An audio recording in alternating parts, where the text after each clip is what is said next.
Hello, everyone. Welcome back to another amazing episode 52 Authors, 52 Weeks. And today you are in for a treat. And I'm going to start off before I introduce our author. There is a description of his book that I cannot take the credit. My assistant compiled together. And it talks about how our thoughts can either make or break us.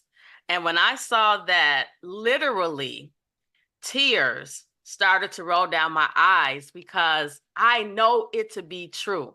There have been so many things in my life that my thoughts held me hostage. And once I realized that you can manifest things, you can have a positive mindset about something and it will happen, right? It may not happen immediately, but it will happen. And if you just go along for the journey, you will see it manifest.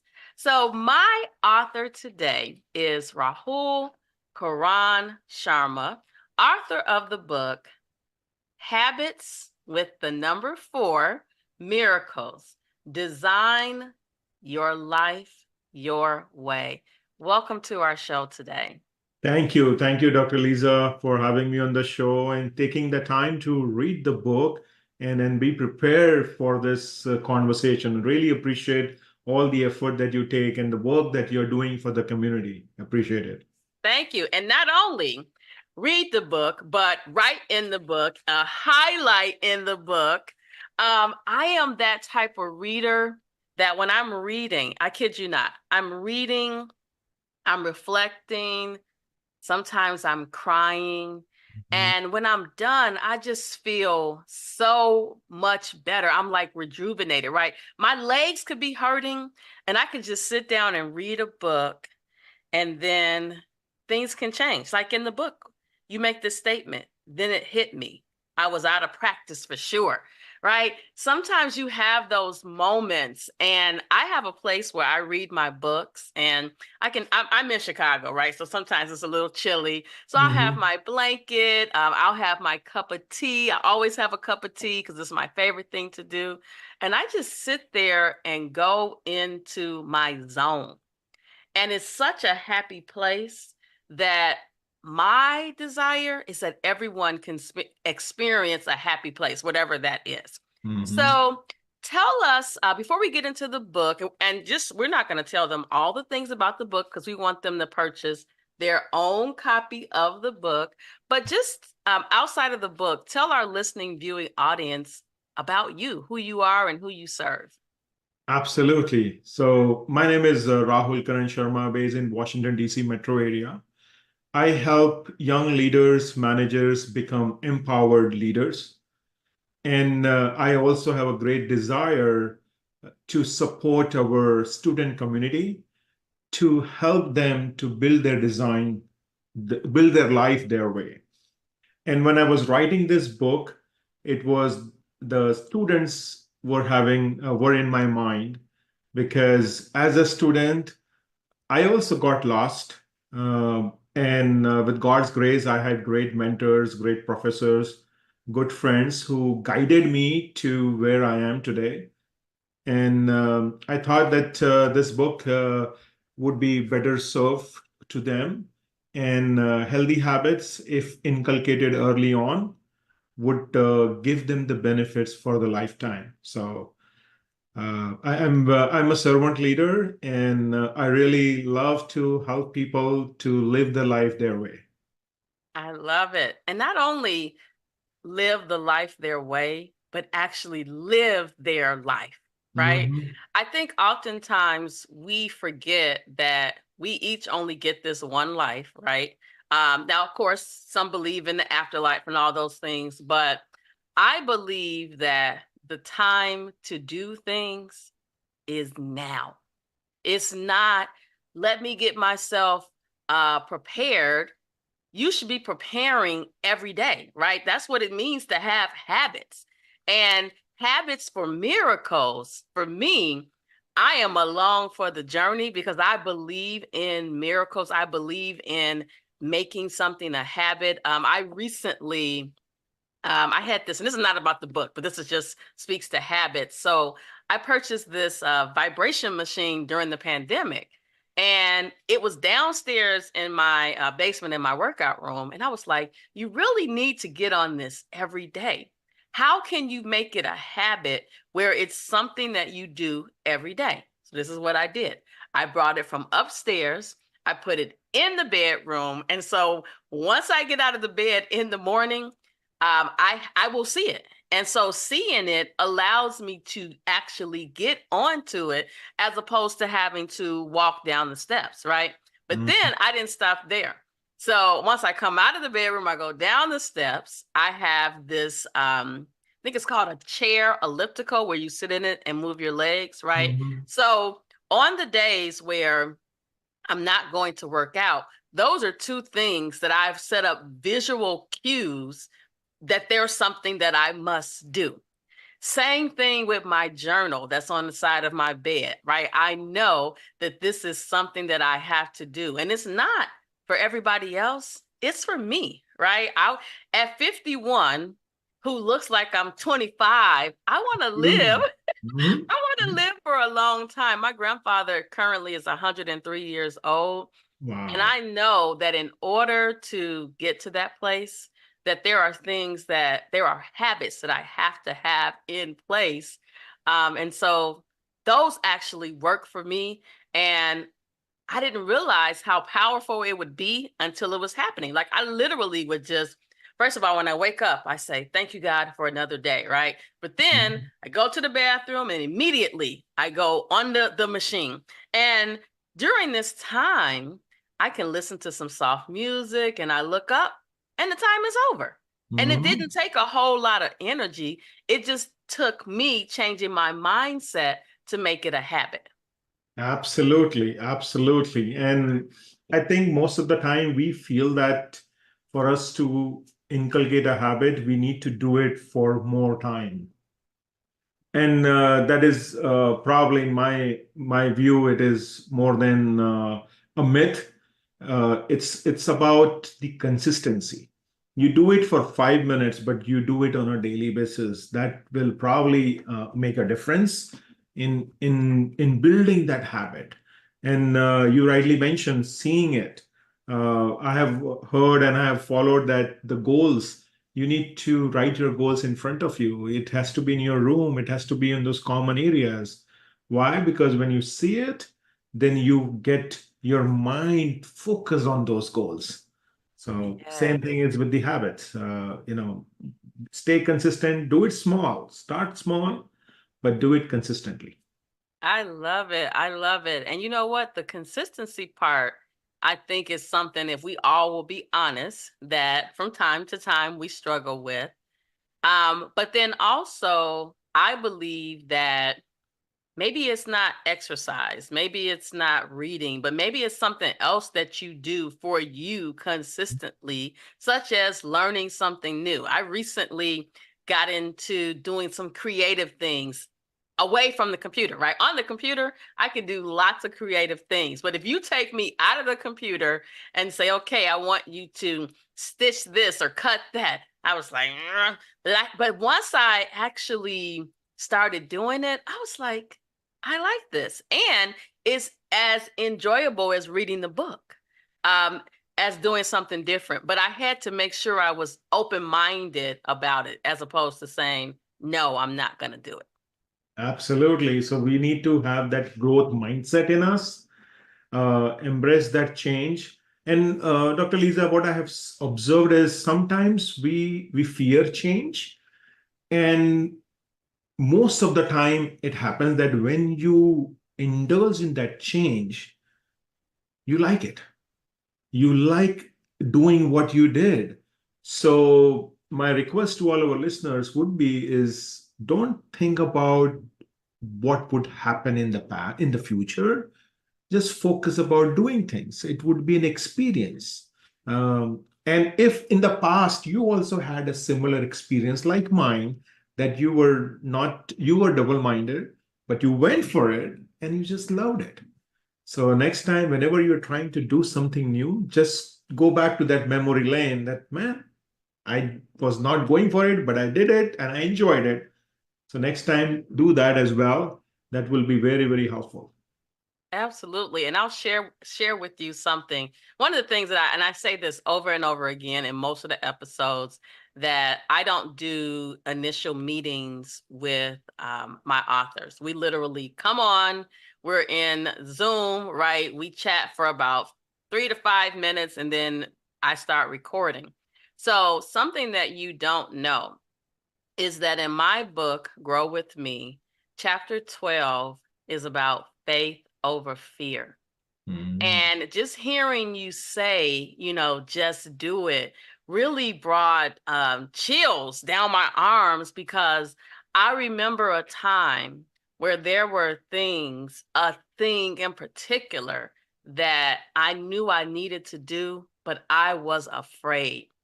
And when I tell you, the moment that I made the decision that I was going to do it and I did it, this sense of peace came over me that every time I think about it, it tears me up. And I know somebody might be saying, well, what was that? I decided that I was no longer going to be held hostage by salary and benefits. I was working as a university professor online. As of 2024, I've been teaching for like 26 years. And I realized that it was time for me to walk away. But I was afraid. I was fearful about what the other side was going to look like. But I said to myself, you can't talk about having a growth mindset. You can't be the growth motivator if you don't put the faith over fear. And when I tell you the joy and the peace that I have, it is so rewarding, so refreshing. And anyone that sees me on the other side of it, they look at me and they say, wow, you look so peaceful and so relaxed. And I guess I did a good job of, in my mind, carrying the stress, right? And the burnout and all of that. But when they see me on this other side, they're like, wow, wow. So in your book, you talk about breaking free from those limiting beliefs and cultivating some healthy habits. So share with our listening and viewing audience, what put you on the path to write this book? So, one of the biggest reason for me to write this book was my own experience of working in corporate for over 20 years. I realized that a lot of us, we have some great potential, but for some or the other reason, whether we fall short of those things or we don't get the proper support, we are unable to unleash our true potential. And this I notice primarily with the college graduates when we hire them with a very rigorous interview process. We hire them with great promise, but things does not go the way we thought it will go. So it was more of a giving back to society. So based on my own experience while I was growing up, the challenges that I had, how I overcome those challenges is what I have put down into this book. And also post pandemic, there were a few things going in my own life, which I thought it is important for me to fight back. And as you rightly mentioned about, if you are a growth motivator, if you are a inspiration individual, you need to do it from within. And I had many chances in my own life where I wanted to step out from the corporate role. But yes, the biweekly paycheck was very comfortable. And for you to really come out of that comfort zone, it takes that courage. But with God's grace, I was surrounded with great supporters, my family, my friends, and I took that decision in December 23 to step out of corporate America and live a life of my own. And very fortunate that I did, and I'm excited for the future that it has for me. And I'm very supportive to the cause that I'm doing, which is helping others build their life their way, and making sure that they are able to unleash their own potential. Wow. So we have something in common. 2023 must have been a good year because you made your change November 2020 or December 2023, right? Mhm. I made mine November Wow. 2023. And November 2023 is when I gave the notice. But if I could be honest, November 2022 is when I made the decision that it was time. And honestly, the only reason that it took that long was because I was in the middle of writing my book, and my publisher said, keep the job so that we can get through the release of the book. And then April 2023, I was turning 50. So I was having this big party. But those days and nights leading up to the day when I gave the notice were some of the most challenging times of life. And you said it, I was comfortable. And I had to get to a place where I was comfortable being uncomfortable. And that's when I was able to write the letter, put it away. And then when the day came, it was like the sun just came out and I had permission to go ahead and verbalize it. And my voice was strong, my smile was bright as usual. And so on the other side of it, has it been scary? Oh, yeah. But every day I wake up saying, I can't wait to see what's next. I can't wait to see what emotions that I experience. A lot of people think, and I've been an entrepreneur for a long time, and I was doing both. I was entrepreneur, I was, the corporate hero, Mhm. but I had to realize that I was the talent. I was the one that was making them millions and billions of dollars because of how creative I was, because of how innovative I was.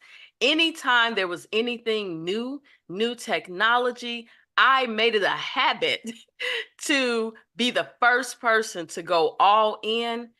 And I'm like, if you could take risks in that environment, why can't you take a risk on yourself, right?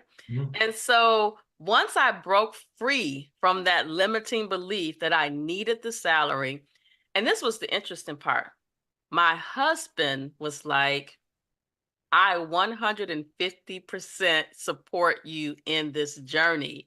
And so every time he'd be like, did you do it yet? Did you do it yet? And I was like, no, I will know when the time is right. And after my, publisher said, wait, I said, okay. I was like, I don't know if I can do it, but I'm going to do it. And I did it. Right. And it was months later. And so you talk about how we need to embrace the power of our mind, Mhm. and to create this life full of miracles. Every day, there is a new miracle, a small one, just a small one that Absolutely. is revealed to me. And I just have to, sometimes I'm sitting in my reading chair and I'm just like, wow, wow. If I had not taken that first step, I wouldn't be able to experience what I'm experiencing. Mhm. Mhm. So, talk to us about the cover before we get into some of the concepts of the book. What's the rationale behind? Now, my book, I have my my picture on it. My next Mhm. book, I'm not going to have my picture on it, but what? But my book was about me, right? So I figured I could have my picture on it. But my next book Absolutely. is not. But tell us about this part of the book here because I believe it's very significant. Yes, yes, it is. So before I go there, I mean, this was my second draft that I got. So I hired a designer, graphic designers. She shared with me some pictures. I opted for it, but somehow I was not getting a good feel about it. It was a very kind of a, you search on Google, you will be able to find one of those, and I wanted to have it unique. And then I did that self introspection that, okay, what I'm trying to do with this book. And what I realized that it takes a village to do something. It is not one individual or one mentor or one person that makes things happen. And our mind, we need to keep watering our mind, keep nurturing our mind, keep giving those seeds, those whatever you call, when we plant a seed, it does not ripe or it does not become big just like that. There is someone who's taking care of it. The unfortunate part is there is no one to take care of your mind except you. So you need to give the nourishment, the way you give nourishment to a plant, the way you take care of a plant, because whatever you do good to that plant, that's how it will grow. If you don't water it, it will die soon. It will not grow as huge as it can. So the significance of this is that we need to keep nurturing our mind. We need to keep doing things to our mind so that it stay fresh. Mind is if we don't take out bad stuff from our mind, it will make the entire mind bad, or it would make it dirty. So we need to take care of planet, and it is a process. It is a continuous process. You can't just stop watering the plant. Yes, once it is like 15, 20 years, it's a different story. But with our mind, even then, it will not stop. So we need to continue. So the significance of this picture is it's growing, and you need to give good inputs to your mind the way we give inputs to a plant. I love that analogy, and it's funny that you mentioned about watering your mind. Yesterday, my aunt was she may actually made 78 today, but she died yesterday. Oh, And sorry. she was always a person who fed her body with healthy foods, always exercising, right? She was a math teacher, an amazing brain, amazing person, right? Mhm. And a few years ago, she was diagnosed with dementia. And she said all of these years, she was taking care of her body and God took her mind. And one of the things I'm reminded of is the point that she decided that she needed to really enjoy life, like getting on a plane. She took a cruise with her daughter. And I think having those experiences really allowed her to come out of her shell. But it's a testament to the fact that one thing could happen in our life where our mind, our voice, our hearing is taken away from us. So we can't keep putting off the thing to tomorrow and next month, or I'm going to wait until XYZ happens. The time to start that new habit is now. Wow. You do not need to go and buy a recipe book and clean yourself up. You have to start it now as you are in order for you truly to see the miracles. And when those miracles manifest, just like in the picture, how you have you keep watering your mind, you keep watering the soul, you keep talking to it, you keep cultivating it, it will happen. But Wow. it's not a one-time thing. And as you stated, it's not like you push a button on the microwave and it happens. It is something that you have to do every day, just a little bit per day. Absolutely, absolutely. The other significance also, like how the seed, how it turns out into a plant, it's a miracle. It's not that it can happen on its own.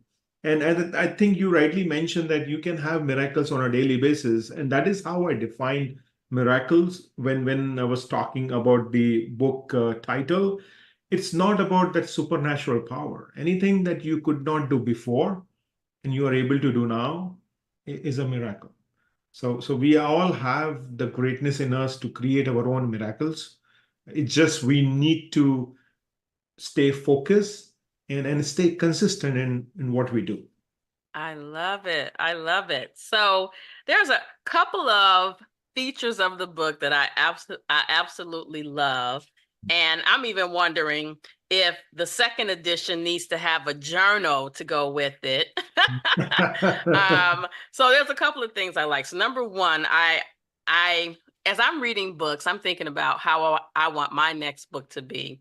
But I like how at the end of each chapter, you have the call to action, which I believe is so very important. But then you also have the chapter takeaways. And for me, the takeaways allow you to reflect on your journey. But then I also like, wait, there's so many things I like. I also like the quotes that you have at the beginning of the book. In fact, there's one here where you see I wrote, love this, Mhm. because I'm reading, I'm highlighting, I even highlighted something here. Positive mind talk is essentially the key differentiator between success and failure. But what I like is how you said, "Did you know that?" And Mhm. that allowed me to say, "Did I know that?" Right? And so I like how the book is making you think, and you talk about self-talk, but it's reminding you of how powerful it is, right? And that it's something that we all need to do so that we can live life to the fullest. And I don't know about you, but I'm just getting started. Yeah, absolutely, absolutely. And I think one of the key differentiator is we talk too much negative things to our own self, knowingly or unknowingly. I'm not saying that we are doing it deliberately, but just maybe in a joking way or maybe just for fun. But these words, when it goes to our mind, they contain energy. So if you speak derivative words, even for fun, they are creating energy around you. So we need to be very, very mindful of the words that we use, the environment that we are in. It's so damn important because that really makes a difference to keep your mind fresh and to stay healthy. I love it. And when you talk about the environment, I think sometimes we don't realize that the situations we are in, the places we go, the things we do can all contribute to an end result. And one of the things that I pride myself on is while I may want to go everywhere and do all the things, I have the power to choose what I do and don't do. And as a person who has a brand, that makes me even more conscious about where I'm going, what I'm doing, who I'm doing it with. But also, I'm big on people seeing through me what it is like to live the life that I'm talking about, right? I don't want it to be just something that I'm talking about. It's something that I live and breathe on a day-to-day basis. And I'm the same person in every setting that you see me in, so that I'm not walking around with a mask on, right? I've designed my life my way and I'm living it. All, Mhm. all by the grace of God that I'm allowed to live this life. But it's not enough to have faith if you don't put in the work, because you got to work. Absolutely, absolutely. There is no substitute to hard work. No matter how much of positive talk you do to yourself, how many positive thinking you have, things will not happen with the click of a button or with a twist. You need to put the work. Work has to be done. You need to put your mind to it, and then you need to take that first step.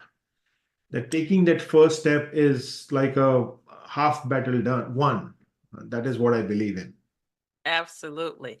So I have a question for you. I oftentimes ask authors this question. What's your favorite part of the book? What's the part? And I don't know about you, but I've read my own book multiple times. I'm in the process of doing an audio book, so I've heard it more times than I care to hear it. But what's your favorite part of the book? So when I have reread and read multiple times because when you're writing it, you keep on thinking to improve.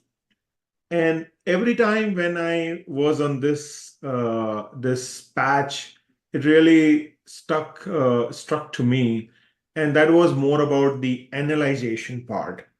Um, because most of the time we do things without realizing whether am I the right person for this? Do I have the right skills? Am I prepared? And we just do it, and then we blame that, man, you know what, you told me to do it, I did it, and it didn't work out. Now you will have that impression that it didn't work out for me, but you will never go back and realize that why it didn't work out for you. And the swimming example that I gave in the book, when I started swimming after a gap of many years, that's what happened with me. I was not prepared. I was excited to be on the pool, but I was not prepared.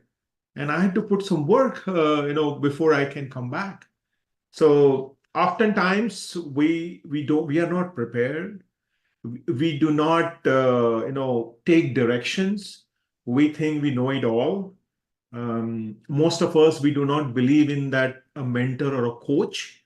And being a mindset and leadership coach, I have my own coaches. I have multiple coaches. And for social media, I have a coach who is helping me. For my own book, there was a coach. I have a business coach. So point is that when you have these coaches, they give you directions. They tell you things that you don't know, the things that are part of your blind spot. So have a mentor, have a coach. Does not It has to be a paid coach. I'm not saying you go and pay $1,000 to a coach. It could be your partner, it could be in your office, it could be in your church, but have someone who you trust and who you think would be the person who can guide you in your own growth path. I love that. And you know what? So those who provide me with coaching services, I actually call them my partners, right? So even in my email box, how I have it organized, they're labeled as partners. And they're partners because they're walking side by side with me in this journey, and they're providing me with expertise based on their zone of genius, because I realize I can't know all the things, even though I wanted to. I wanted to know all the things, right? But you have to have those partners, those coaches, those mentors to help you on the journey, because you can't do it alone. Absolutely. You have to Absolutely. have that support. So I have enjoyed our conversation today. I also want to highlight that I love how in the book you have the QR code to join your Facebook group. I thought that was really cool as well. As I was looking at your book, I was like, man, I should have done XYZ. But, it's the first book, right? And so now that I've read all these different books, I have so many ideas in my head. And I had to tell myself, Lisa, if you try to incorporate all these things in your book, you're never going to finish this second book. So you got to have a cutoff. You have to identify, what do you really need to have in there so that it's unique to you and it's not overkill, right? Because we can definitely do the overkill. So Absolutely. how can our listening, viewing audience find you besides Absolutely. Facebook? Yep. So anyone who would type my book name, which is Habits number 4 Miracles, they will be able to log into multiple sources where they can find me, which is one is my website, my book website, as well as my speaking website. So because I speak about my book as well, I want to share the message to various college, universities, and corporations. So my Mind Talks Matters is .com is my booking website for speaking engagement. But I would love to hear from you about this episode, and when you read this book, I want to see how it transformed you. Habits4Miracles.com. I love it. Well, I want to thank you so much for being one of the guests on 52 Authors, 52 Weeks. It's been a pleasure to meet you, to learn more about you. It's one thing to read about the author, right, in the back of the book, but it's another thing to see and hear you and continue to learn more about you.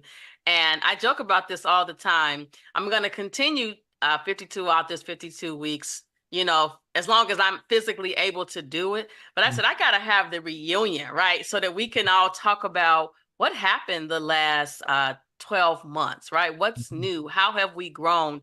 What lives have we changed? Because I believe that together we're stronger. And I consider this to be a movement. This is a movement where we're helping others around the world. And there's enough Absolutely. of us to go around, right? Absolutely. I totally agree. Totally agree. Well, thank you so much. And everyone, this has been another episode, 52 Authors, 52 Weeks. We'll see you next week. Thank you.